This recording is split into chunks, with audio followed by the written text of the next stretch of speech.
Hello दोस्तों, आज मैं बहुत खुश हूँ। आप पूछोगे क्यों खुश हो भाई? खुश मैं इसलिए हूँ कि आज असल में बताशों का त्यौहार है। अपने बातों के बताशे, वैसे ही खील बताशे आज के दिन, दीपावली के दिन लाते हैं, दिए जलाते हैं, घर को रंग रोगन करते हैं, पटाखे चलाते हैं, नए कपड़े लाते हैं, मिठाइयाँ करते हैं और जिसके पास जैसे संसाधन होते हैं वो उसके हिसाब से करता है।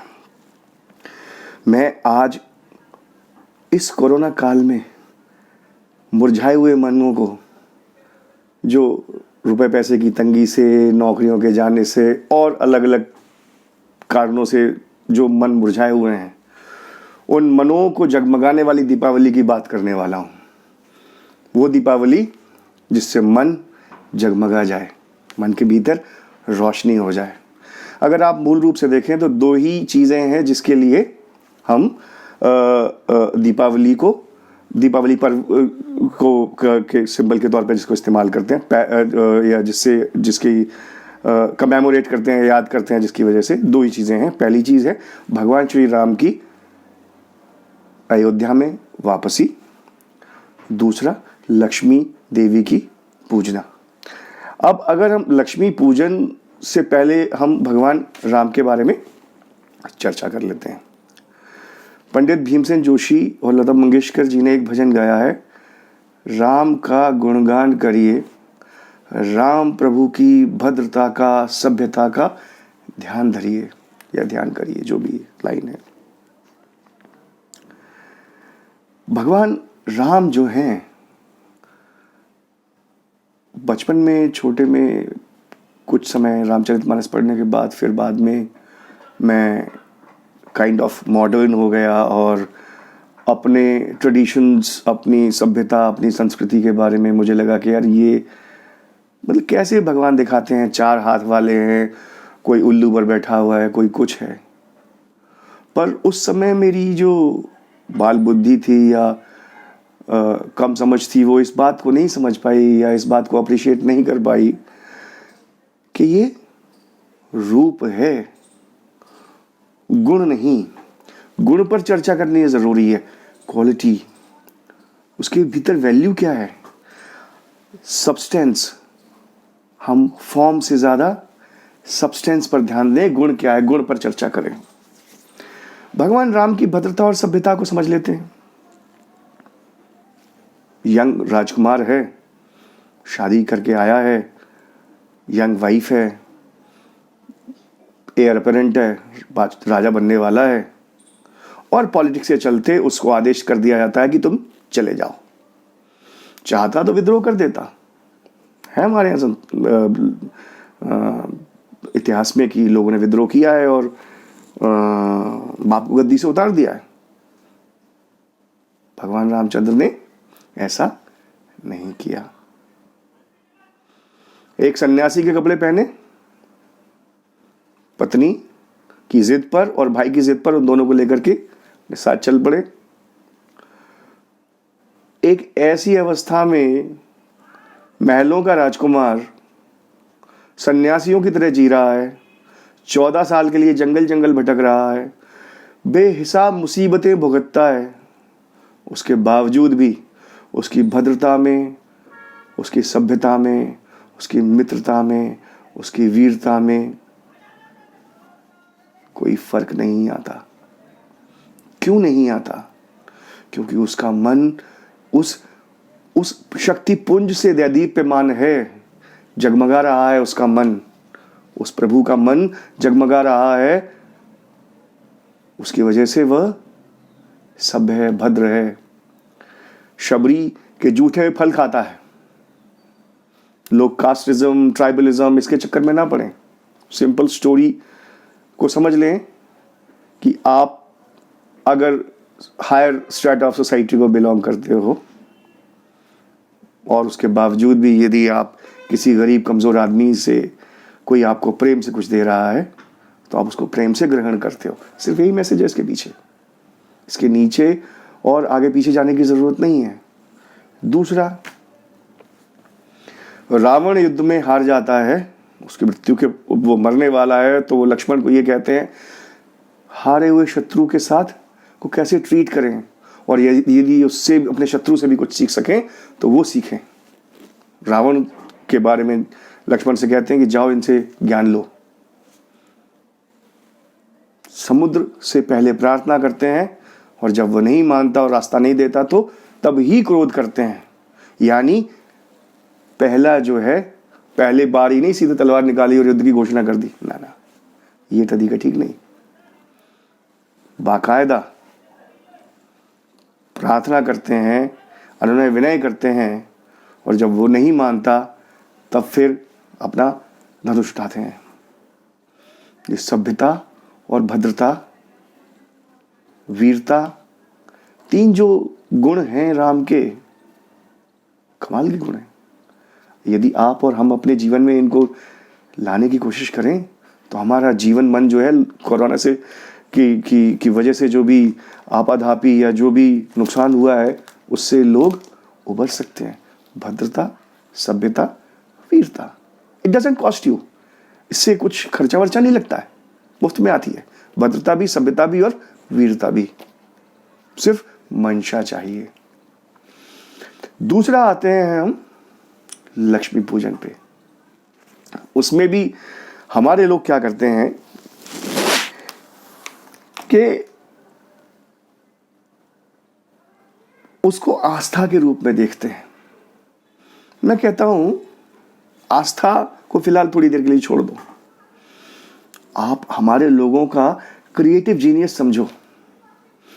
एक ऐसे ईश्वर की परिकल्पना करी है जो आपको सब कुछ दे सकता है, सब कुछ।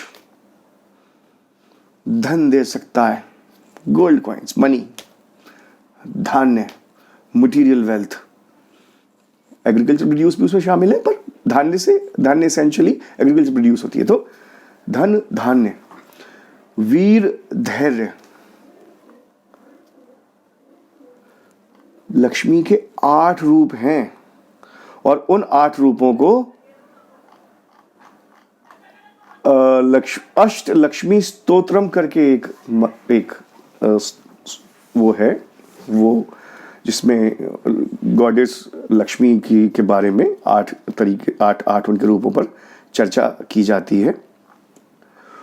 उन 8 रूपों को अगर आप ध्यान से समझें, अगर आप फैशनेबल हैं, अंग्रेजी एजुकेटेड हैं और आप अपनी इन गॉड्स की तरफ बहुत उदासीन हो गए हैं और बड़ा डिस्करेज फील करते हैं, तो ज़रा मेरी बात ध्यान से समझने की कोशिश। क्रिएटिव जीनियस समझिए अपने लोगों का, अपने बड़ों का। उन्होंने क्या किया, एक ऐसे ईश्वर की परिकल्पना करिए, सिर्फ उसको आप याद कर लें तो आपके सारे काम इस संसार के पार हैं। क्या 8 रूप हैं लक्ष्मी के? आदि लक्ष्मी, धन लक्ष्मी, धान्य लक्ष्मी, वीर धैर्य लक्ष्मी, गज लक्ष्मी, संतान लक्ष्मी, जय विजय लक्ष्मी, विद्या लक्ष्मी। आदि लक्ष्मी क्या है? आदि यानी शुरुआत, द फर्स्ट स्पिरिट, वो दिया जिससे मेरा दिया जला, मेरे पूर्वज पैदा हुए जिससे, और वो कॉन्टिन्यूड सीरीज आज तक चल रही है। तो उससे जुड़ाव, अपने स्पिरिचुअल सोर्स से जुड़ाव का भाव आदि लक्ष्मी का भाव है। वो गुण, धन, गोल्ड कॉइन्स, मनी, रुपया पैसा सबको पसंद होता है। धान्य, हर किस्म का मटेरियल पोजेशन, हर किस्म का, कोई कम्युनिज्म का चक्कर नहीं है। कमाओ, खर्चो, एंजॉय करो। धन लक्ष्मी, धान्य लक्ष्मी, वीर धैर्य लक्ष्मी, करेज, फोर्टिट्यूड, वैलर, पेशेंस, सारी वैल्यूज। गज लक्ष्मी, यदि आपके पास विद्या हो, धन धान्य हो, ओहदा हो, तो आप अपने आप हाथी के ओहदे पे बैठ जाओगे। वो आपकी गज लक्ष्मी का रूप है कि आप हाईएस्ट पॉइंट ऑफ अटेनमेंट पर हो, अकम्प्लिशमेंट पर हो। ये आपकी गज लक्ष्मी का स्वरूप है। जय विजय लक्ष्मी, जय विजय, विक्ट्री है। ऐसा रूप जो उसको सिर्फ आप याद करें तो आपको विक्ट्री मिलेगी तो आपकी ही कोशिश से। ये मंत्र की तरह है, इसको सिद्ध आपको करना पड़ेगा अपने एफर्ट के साथ। उस्ताद होता है, तबला सीखने जाते हो, आपको बताया कि कहरवा धागे ना तिनक दिन ऐसे लगता है, पर भैया जाकिर हुसैन से भी सीखोगे, रियाज खुद करना पड़ेगा, बजाना खुद ही पड़ेगा। और जितना बेहतर बजाओ, जितना बेहतर रियाज आप करोगे तो एफर्ट आपका है वो तो सिर्फ आपको भाव देगा। और भाव को कीमत मत समझ लेना, भाव का मतलब है फिलॉसफी, सोच, अप्रोच, क्या है उसके पीछे। तो गजलक्ष्मी पर चर्चा कर रहे थे, जय लक्ष्मी पर चर्चा कर, संतान लक्ष्मी, संतान देने वाली लक्ष्मी, ऑफस्प्रिंग, और Vidya Lakshmi, knowledge of arts and sciences वाली लक्ष्मी। क्या कमाल की परिकल्पना है। तो मैं इन 8 लक्ष्मी के रूपों को आपको बोलता हूं आज शाम को जब आप पूजा करें, तो इस अष्ट लक्ष्मी स्तोत्रम को भी आप पढ़ सकते हैं। संस्कृत में है, मुश्किल है, मेरे को भी प्रोनाउंसिएशन में प्रॉब्लम आ जाती है, पर इन 8 रूपों पर आदि लक्ष्मी, धन लक्ष्मी, धान्य लक्ष्मी, वीर धैर्य लक्ष्मी, गज लक्ष्मी, जय लक्ष्मी, संतान लक्ष्मी, विद्या लक्ष्मी, इन 8 रूपों पर ध्यान करें। और जब जब आवश्यकता हो, कस्टमाइजेबल है, जैसी विजय की आवश्यकता हो Vijay Lakshmi, arts and sciences की जरूरत हो Vidya Lakshmi, highest point of attainment की जरूरत है गज लक्ष्मी, इष्ट की आकांक्षा है, चाहत है तो आदि लक्ष्मी। जैसे भाव वैसे भगवान, वैसे और भगवान श्री राम की भद्रता और सभ्यता। तो भैया आज का बताशा सिर्फ इतना ही है, राम प्रभु की भद्रता का, सभ्यता का ध्यान धरिए। माता लक्ष्मी के इन 8 रूपों को समयानुसार, आवश्यकता के अनुसार इनका ध्यान कीजिए, अपने जीवन को सुखी बनाइए। दीपावली पर्व की आप सबको बहुत बहुत शुभकामनाएं। बड़ा कमाल का त्यौहार है। जब शाम को दिए जलते हैं तो मन जगमगा जाते हैं। प्रार्थना करते हैं कि हे प्रभु सबके दुख दूर कर, लक्ष्मी के इन 8 रूपों से हम सब के मनों को रंग बिरंगा, खुशबूदार कर दे, सब कुछ कर दे, हमको हर तरीके की शक्ति दे। इन्हीं शब्दों के साथ आपका बहुत बहुत धन्यवाद। अपना ख्याल रखिए, अपने घर वालों का ख्याल रखिए और अपने त्यौहार को ढंग से मनाइए। Thank you very much.